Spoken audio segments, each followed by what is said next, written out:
Mesdames et messieurs, distingués invités en vos titres et qualités respectives, bonjour. Bonjour à tous ceux qui, comme vous, participent au développement de l'industrie minière au Congo, dans son cœur, le Katanga. Standard Bank aujourd'hui est très heureux d'être le sponsor et partenaire de l'IPAD pour au moins deux raisons. La première, nous aimons le Congo. Nous croyons dans son développement et nous voulons y participer davantage chaque année avec beaucoup plus d'enthousiasme.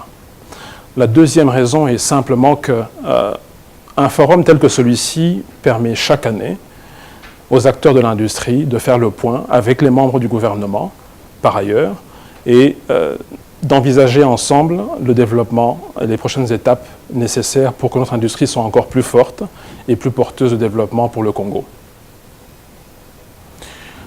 Deux écueils, ou du moins deux piliers de la conversation que j'espère voir se développer aujourd'hui, sont intéressants à évoquer.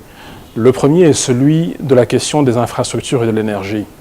Nous savons tous que les projections du développement de l'industrie tablaient sur plusieurs millions de tonnes à plus ou moins courte échéance pour le Congo. On caresse tous l'espoir de voir le Congo rattraper le Chili un jour. Cela ne sera possible que parce qu'il y aura de l'énergie. Cela ne sera possible que parce que le défi, le challenge de l'infrastructure aura enfin été relevé avec succès. Où en sommes-nous aujourd'hui?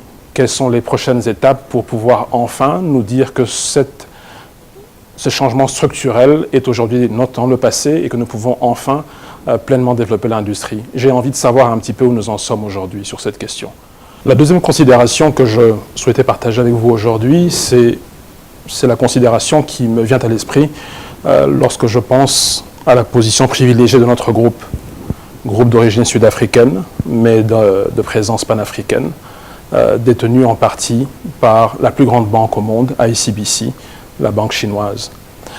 Cette considération est celle de l'économie chinoise, en fait, de là où réside la demande pour les matières premières congolaises. 80% au moins des exportations congolaises sont acheminées vers la Chine, dans le domaine du cuivre comme du cobalt. Ça évoque deux réflexions. La première, que pense la Chine? Vers quoi la Chine s'oriente-t-elle pour les années à venir? Mais avant de parler de l'avenir, peut-être pensons un petit peu à comment est-ce que la Chine a réfléchi il y a 5 ans.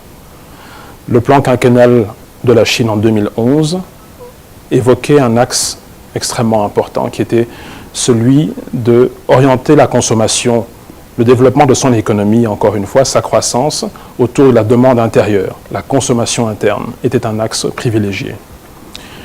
La Chine table sur le développement de sa classe moyenne de manière encore plus fulgurante que par le passé. Cette classe moyenne a besoin de satisfaire des besoins de consommation, donc qui sont supérieurs à ceux d'une économie émergente de base. Ça veut dire que c'est une économie qui a besoin de cuivre et de cobalt, parce qu'il s'agit tout simplement de produire des machines à laver, des voitures, entre autres biens de consommation. Nous avons une place stratégique dans ce développement crucial de l'économie chinoise. Il est important de souligner aussi que la vision aujourd'hui, parfois catastrophiste, de certains par rapport à l'économie mondiale, ne serait peut-être pas celle-là si on avait fait attention à la projection qu'exprimait la Chine il y a donc 4 ans. Et je pense qu'ils sont en train d'aller aujourd'hui vers cet objectif. La croissance a certes ralenti, mais il s'agit d'une croissance maintenant sur une base de plusieurs trillions, donc des milliers de milliards, et non plus de quelques milliards de dollars. Donc on ajoute chaque année l'équivalent du produit national brut de plusieurs pays à la Chine. Nous sommes fournisseurs de cette économie, réjouissons-nous pour ça. Mais essayons d'être encore plus pertinents. Et là, c'est plutôt une interrogation pour la suite. Donc, je reviens sur le premier point. L'infrastructure qu'il nous faut pour pouvoir développer cette économie doit être mise en place suffisamment vite et rapidement, efficacement. Et dans un deuxième temps, quels sont nos axes stratégiques à plus ou moins long terme? Quelles sont les industries qui vont pouvoir succéder à l'industrie minière de base? Quelles sont celles qui vont pouvoir nous positionner stratégiquement comme un partenaire incontournable pour ceux qui sont aujourd'hui déjà nos partenaires en matière de mines, puisque c'est l'essentiel ou le cœur de notre économie nationale. Le dernier point que je souhaite évoquer est celui du potentiel minier congolais dans le contexte d'une économie congolaise qui se projette en avant. Nous avons la chance d'avoir des réserves de près de 25 milliards de dollars, selon certaines évaluations. Mais ce potentiel me pousse à me poser des questions. L'avenir est dynamique. Quel est l'écosystème que nous bâtissons pour faire en sorte que, après l'industrie minière telle qu'elle se présente aujourd'hui, nous ayons tout de même une province du Katanga et un Congo qui colle à l'économie internationale et qui sont même dans le pack de ceux qui définissent les véritables enjeux. C'est une question que je me pose.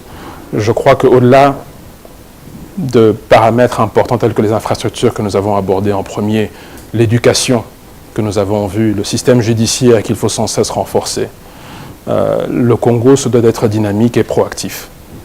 Donc voilà quelques-unes des questions que je souhaitais, que j'espère vous voir aborder pendant cette conférence d'une manière ou d'une autre. Je vous remercie pour votre participation. Je pense qu'elle permet à notre débat économique de rester vif et actif.